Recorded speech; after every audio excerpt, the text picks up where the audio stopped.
Good afternoon. This is the afternoon session between two coffee breaks with one not so exciting theme about GDPR and legal challenges and how we started to update some of the user interfaces in order to reflect challenges you have had in those areas. And I think after this, we're going to get a talk about the upcoming and already existing support portal, which is a great application on top of ownCloud. So even if you're too bored with the legal stuff, there is much more exciting stuff coming afterwards. And if you are looking for the iOS workshop, that one is actually upstairs, so this is not here. Okay, so I'm Holger Dyroff, I'm the Chief Product Officer of ownCloud, and it's my task to walk you a little bit through the legal challenges around the GDPR, which is the General Data Protection Regulation of the European Union, as well as Cloud Act and some other challenges in that regards. But let me start a little bit with the key security features we have, in my opinion, in the ownCloud offering. That starts with audit. Audit means that I have a clear view of everything which is going on inside ownCloud. I have every movement of every file, I have every read of every file, which includes downloads, I have every write to every file, I have copies, I have moves, I have impersonations, so if you impersonate somebody else, which is a feature we have in an app, this is also in the audit log. You have group functions, so if users are added into groups, that's in the audit log. So basically everything is in there. Of course, this includes email addresses, etc., and it's in itself a file which includes public personal identifiable data. Therefore, we typically recommend to not put the audit log in the hands of the administrator, but put it somewhere else, and you can do this with log rotation and other things, and I'll have an example how we do this for a customer later on.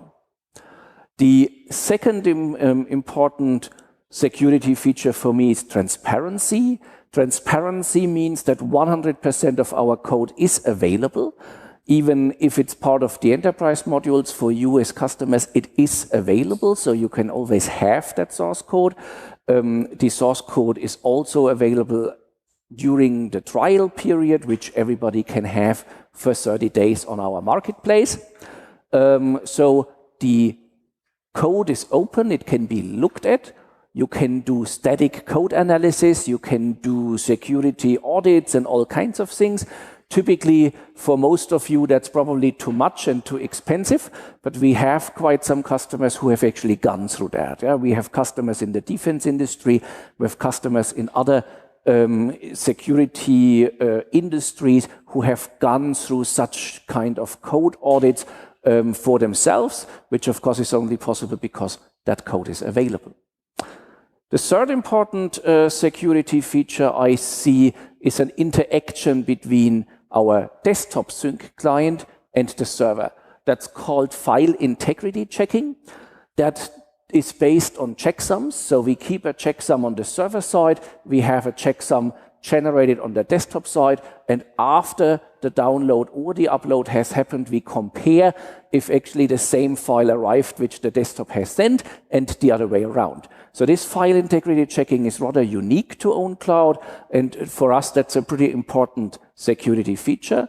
You can talk with Hugo from CERN if he's in the room, or then outside. He had once a broken router where he had such bit flips, and the checksumming actually found that. So for us, that's pretty important. It's about keeping files consistent, and that's part of security, because if you have the wrong files, then they're not very secure because you will not be able to read them anymore after bit flips and those things. Fourth security feature I want to mention is the file firewall. So the file firewall is something which prevents access. It prevents access to certain files or to certain folders based on policy. Policy in this case can be that my particular folder can only be accessed from Germany between 8 a.m. and 8 p.m. Yeah? Or the other way around, it cannot be accessed in the night. Yeah? But there are other things you can do with this. As an example, you can prevent uploads of exe files, you can prevent uploads of doc files, which quite some of our customers do, because doc files are imminent for some type of word, viruses, whatever. So some people want to prevent that anybody uploads them, and with the file firewall you can do those type of things. This is a pretty strong tool.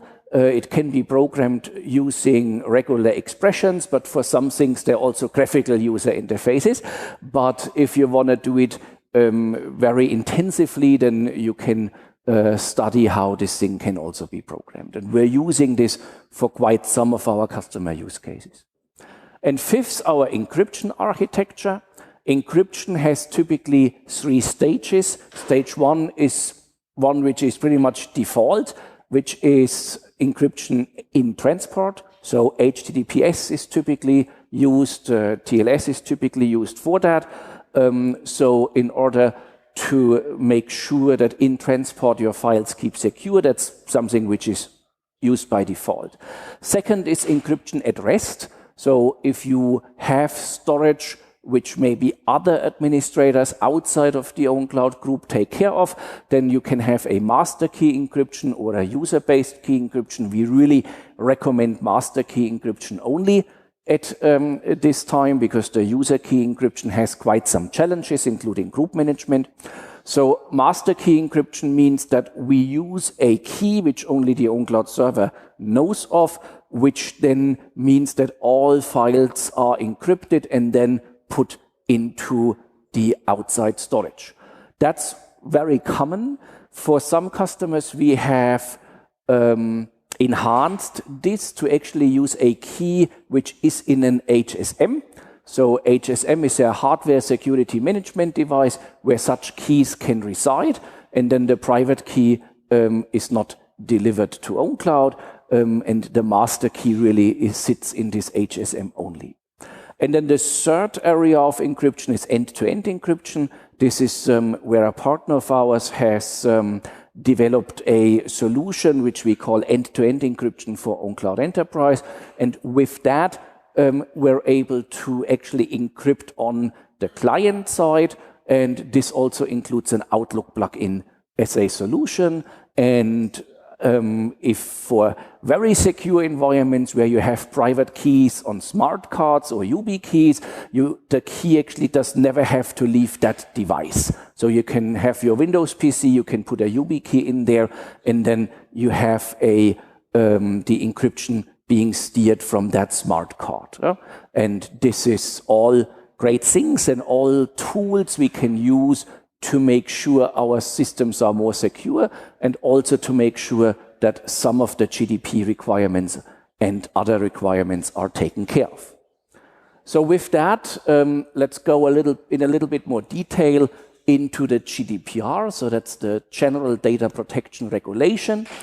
And a couple of things got implemented with that or got changed with that, which were not the case before. Number one, any type of violation has now a hefty fee.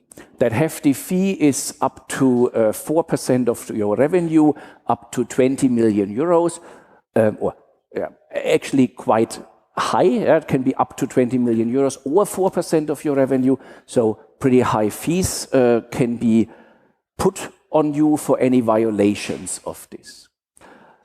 Next is that you need to have informed consent, means any type of personal information you're getting from citizens of the European Union or people who live in the European Union, you must get some type of consent that they give it to you. This can be made part of the login process as an example.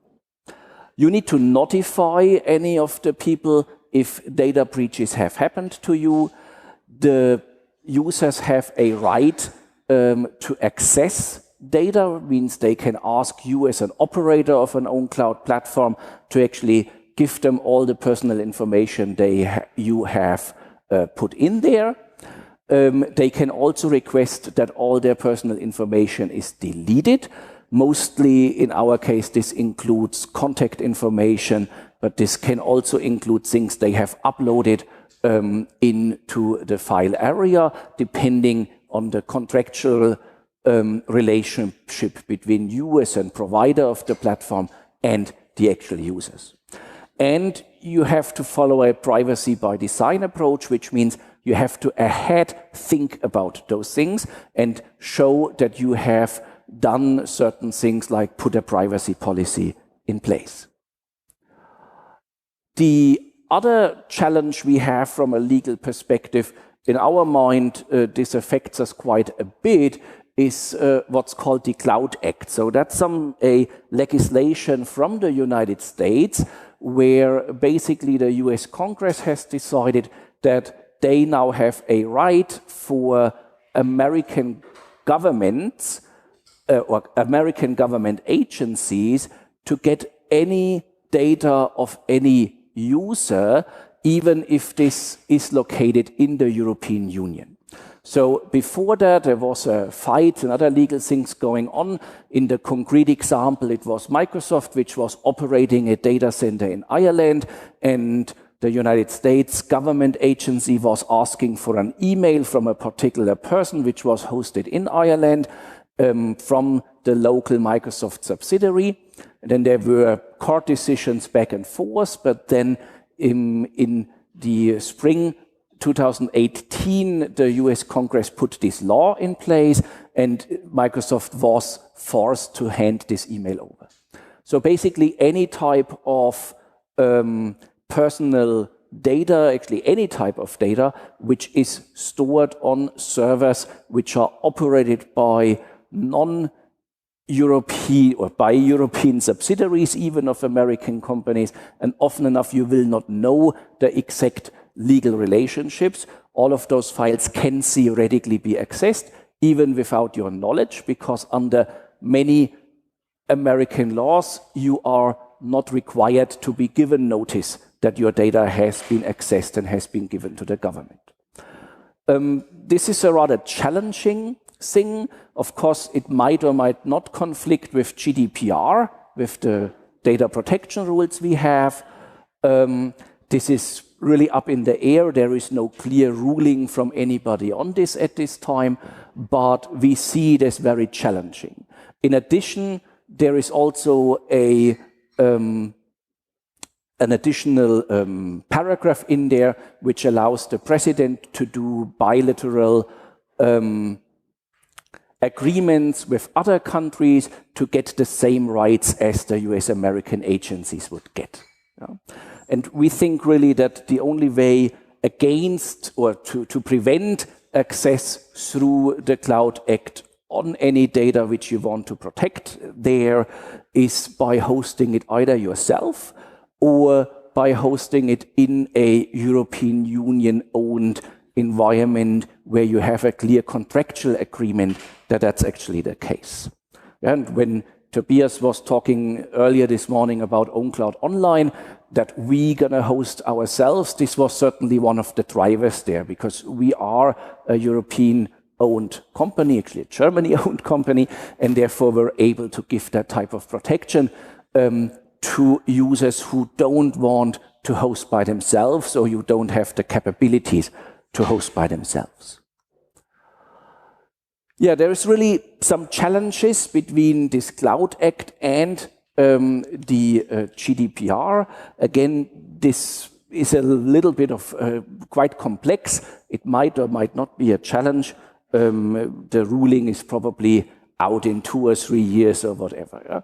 Yeah? It, in my mind, also conflicts with the privacy shield, which was put in place between the European Union and the United States by the European Commission, but at this time there is no challenge in that regards, and certainly the European Commission and practically all of us are in some ways also interested that we are able to put files and data and other things into also American cloud services, but if we interpret the laws very strictly, then we would probably not be allowed to do that. And if we want to protect our own data, particular data which might be secret or strong secret inside your organization, and things you really don't want to have going outside, then really hosting yourself or having the right people host from a legal perspective is the right way to do.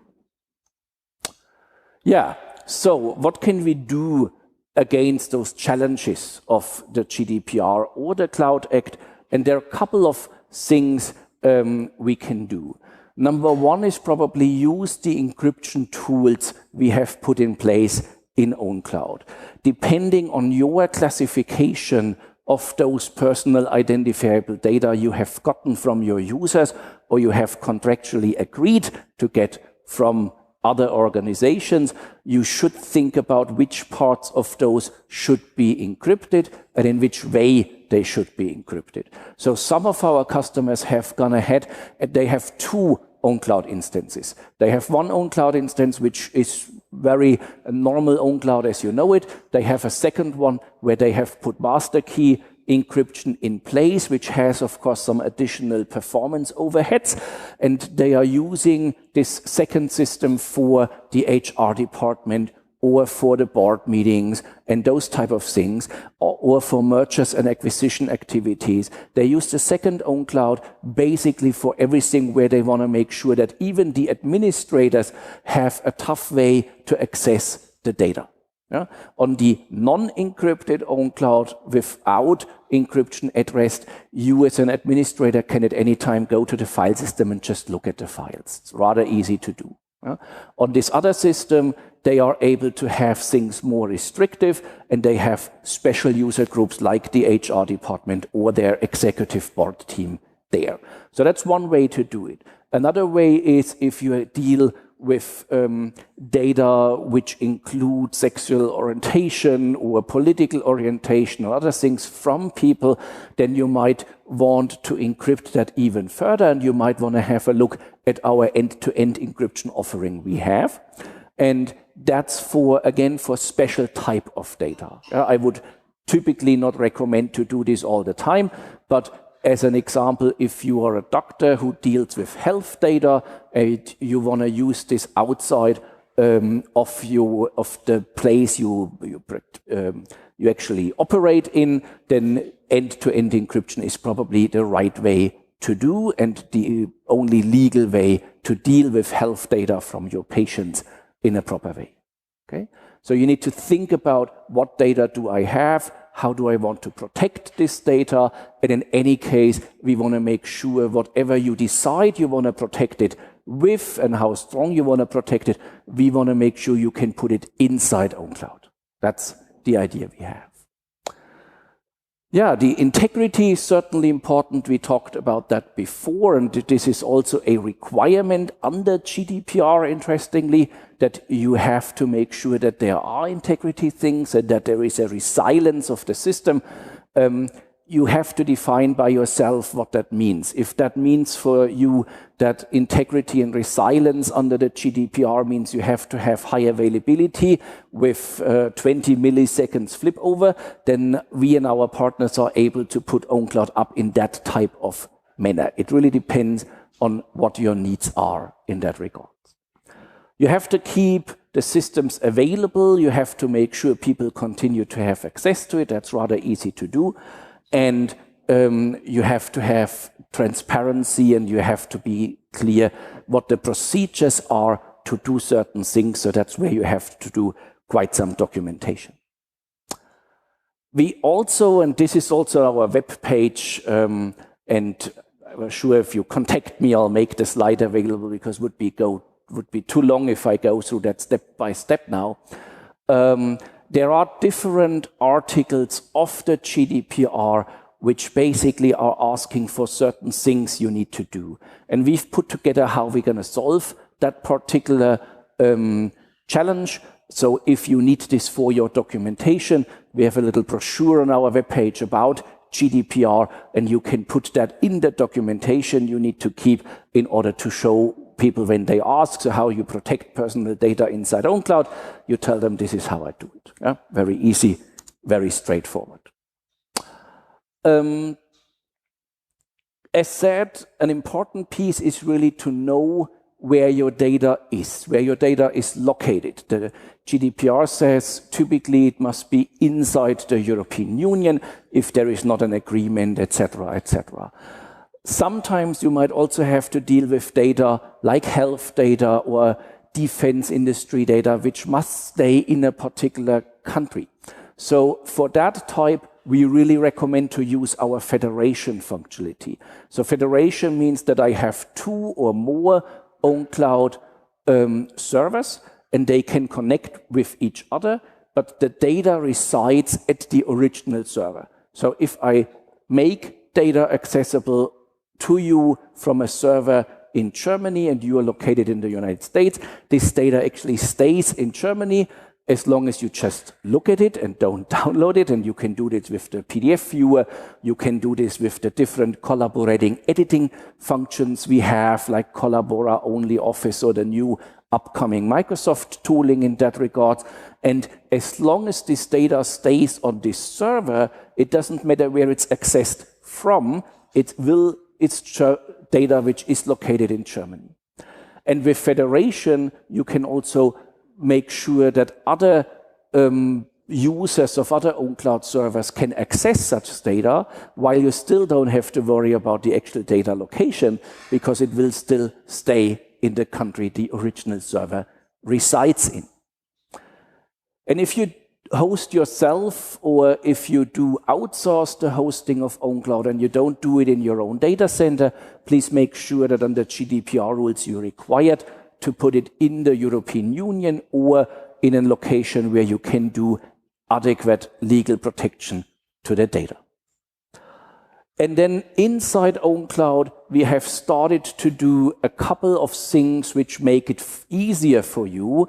And one is listed there, which is in the newest versions. I think this came with 10.09. We have put the ability in the administrator settings to allow you to have a link to a legal imprint that can include your terms and conditions of the service, as well as a link to a privacy policy. And this link is then repeated on every login page. It's repeated on the page where public links are viewed, or where people can upload things, because they need to be able, under the GDPR, at the time of the upload, understand how does your privacy policy look like, what you're gonna do with this data potentially. At least there needs to be a link. You don't have to force them to read it, but if they want to, they must have the ability to see that information right there. And now we have the ability for the administrator to put 2 links into the system. I think it's in settings under general, and then you have 2 links with the imprint and the privacy policy. And those are also reflected in the emails which are going out from ownCloud. They're repeated there. Yeah, in addition to this privacy link and the imprint, we also determined that this full audit log really often includes data which is personalized. So for one particular customer, we have gone ahead and did a special log rotation. So the audit log is rotated every 24 hours. The audit log is put in a special group, which is administered by the data protection officer of the organization. So only they and not the administrator has access to this audit log. At least after the 24 hours, which is typically when support and other issues are over, then such things are rotated and put in there. So if you have an audit log, if you have other log files which include personal data, you should think about how to deal with them, how to keep them away from you as administrators, because after a certain time frame, it's not anymore up to you to have access to that data if it includes email addresses and user data and other things. As said, we worked quite a bit on different encryption versions, and of course, in the future, we're going to continue to work on things. So if you or your data protection officers come with specific questions to you, if they have specific demands to you, please don't hesitate to talk to us. Often enough, we can solve this from a technical perspective and just tweak certain things in a certain way if we have not already done so. So please inform us about that, talk with us about it. We're looking into areas where email addresses are provided, and you've seen that we're working on user export. So we're looking into that we include any type of email addresses in that export, that maybe we also provide an automated way to delete such data if we don't need it anymore. And as long as we still need it, like as an example, to send around a public link, I need an email address. It's really just an act of documentation. Yeah? The email address will be in ownCloud. It is stored in ownCloud. And why? Because your users are sending a link to somebody else so he can access it. And then we need to watch out for additional legislation. The GDPR of the European Union, however, seems to be a great example. So at least in California, they have passed legislation which is very similar to the GDPR, but there might be other countries who put other legislations in place, and we need to continuously watch those and make sure that from a technical perspective, we're ready for any of those type of challenges. Yeah, any additional questions to GDPR? Okay, so thank you for going with me through that little legal challenge, and you saw hopefully how we interpreted that legal challenge and put it in some technical changes. You really should check out those imprint and privacy policy link. You should think about what to do with this audit log. And now we have something way more exciting from Tom on the support portal. Thank you.